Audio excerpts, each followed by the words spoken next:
Ito lang, nakita lang kami kanina eh. Nakakapagtaka, wasak yung kasak. Ano ka ng kasak? Ano ko? Tawag ka cheese kasi kasi. Ngayon guys, kain tayo guys. Tinola. Kain tayo.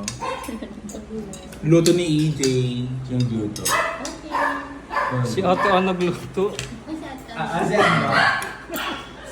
Si Ann ba? Sorry. Luto yung bata.